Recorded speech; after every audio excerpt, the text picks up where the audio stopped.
Hey everyone, it's me Thomas. I'm here for the week one draft analysis of the top 10 core athletes and the top three utility athlete like prospects in a way. All right, so on the main account and on my account, we posted the top athletes kind of not by score, just kind of like how far from the standard they were in general, kind of just like a look at what they were like. So I'll kind of just get to the point. I would say the sorry, I thought about something funny. Um, the the top utility athlete pick and the top core athlete pick I would say are Lauren Gale and Craig Thorne. If that's all you watch, that's okay. TLDR, core athletes have to compete at least one prelim. Utility athletes are not required to run at any prelim. So it's good for people out west. All right, and that's the video.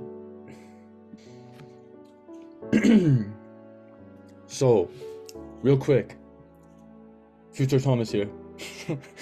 For those who don't know the difference between a core athlete and a utility athlete, that is completely fine. You don't feel like reading on the website, you don't feel like looking up, I get it. Here's a quick rundown. Core athletes, they are required to run at least, well, not required, like no one's gonna make you, but like, please don't sign up if you can't, but like required to run at least one CTFL like prelim, and if they make it a final, show up, they get quite a bit more money. They get $400 for first,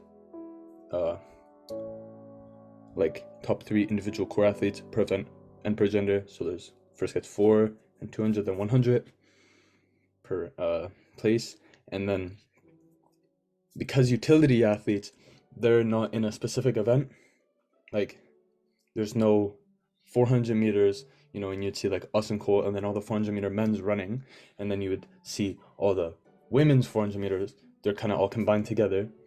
So the top 6 get a prize. So it's 250 all the way down to 50. You can see the increments on the website, but the thing is that the utility athletes are not required to run at a CTFL prelim. They are just required to have competed at least 3 times before the championship. Before the championship, which as an athlete, that is completely understandable, and that is like pretty normal to do, for August. Utility athletes are like mostly people who cannot make the prelims, such as like Olympic athletes or people who might be or kind of planning on competing internationally and may not be able to, make it to prelims. Another case where this is super useful is those out west in like BC, Alberta, Manitoba, Saskatchewan. Like, I get it, you might not want to like come all the way out east. Some people do. Some people come out east like once a year and they just compete. But for those who don't want to do that, becoming a utility athlete is great because you're still running for a team, you're in the league. However, you are not required to run at a prelim, and you can still have fun and represent a team. So, yeah. Put this at the beginning, Thomas. Thanks for watching, but I'll tell you guys why, and we'll go through everyone else. So, first off, a favorite, Lauren Gale. She's in the 400. She's from Ottawa. She ran at Colorado D1. She ran 51.3 in the 4, which is 1,154 points. She represented Canada at the World Championships in Oregon this year. In an interview, Lauren said she had 2 favorite teams, kind of like Drake said this month. The team that's winning and her hometown, but there's no really hometown. So she picked the underdog. So the team that's winning is the Bears, and she picked the underdog, so the Spitfires. I think the Spitfires should draft her. Why?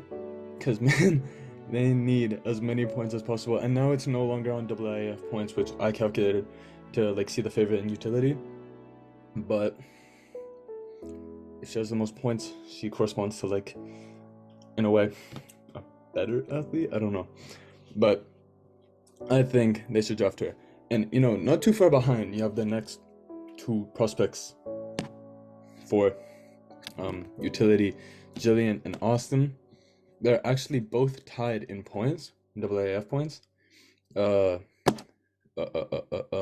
1,044. No, what? Huh? At 1,144. So they're actually both tied 10 points behind Lauren. So they're pretty close. Jillian, the huge PB, bigger than that, of 73.12 meters. A hammer this summer. She represented Canada at the World Championships in Oregon this year alongside Lauren. Jillian, if drafted, will be the first athlete to score points in the hammer for a CTFL team. I believe the Arctics should draft her, since they do not have a field utility athlete yet. Same with another team, but I kind of need the points more. Austin, who said his favorite team was the Bears.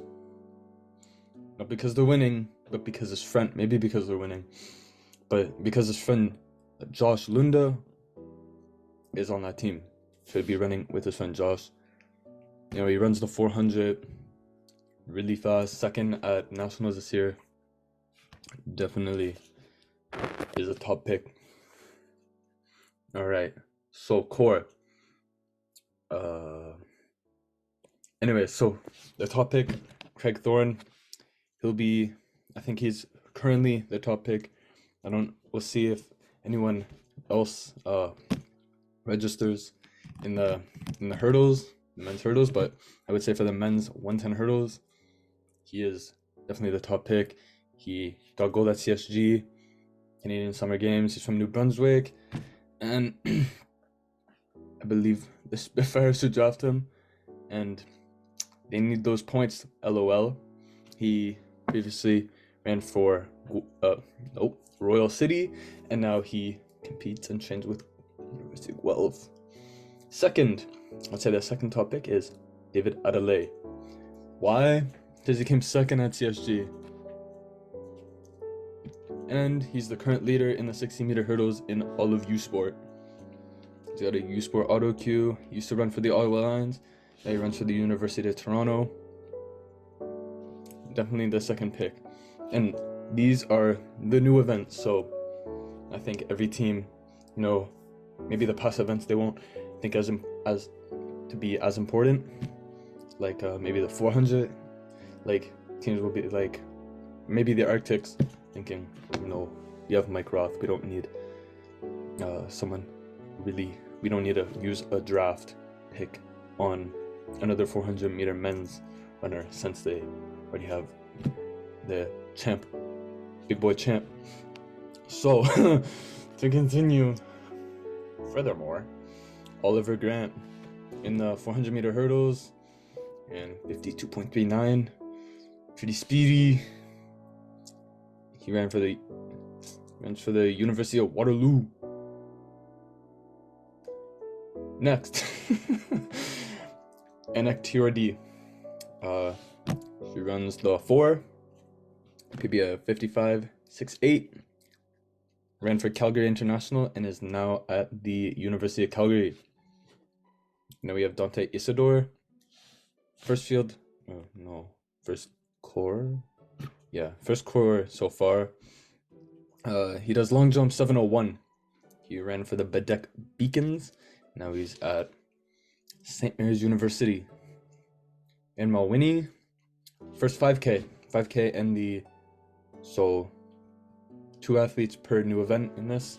So she runs a 5K, 16:33.27. Kusiet Go, and that's where she used to run, and now she's at McMaster University. And then another 5K runner, Samuel Kinahan, at 14.24, what?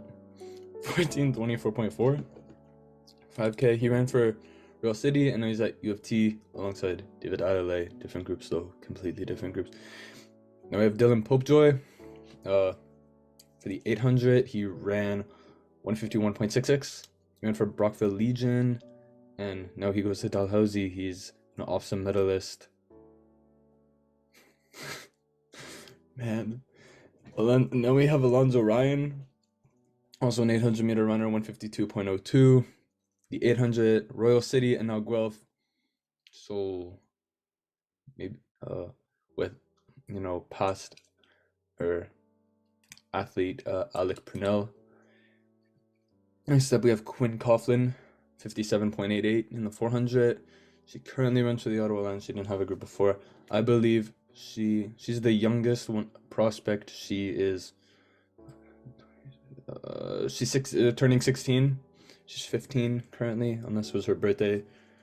Unless she has a crazy early birthday, but she is the youngest athlete. I think teams will be really trying to get her, because she will be in the sport for a while, and she's awesome medalist 2 times. She's going places. As Cravon Gillespie would say, that cat moving. I don't say that, but Cravon Gillespie does, so he has more subs than me, so that cat moving.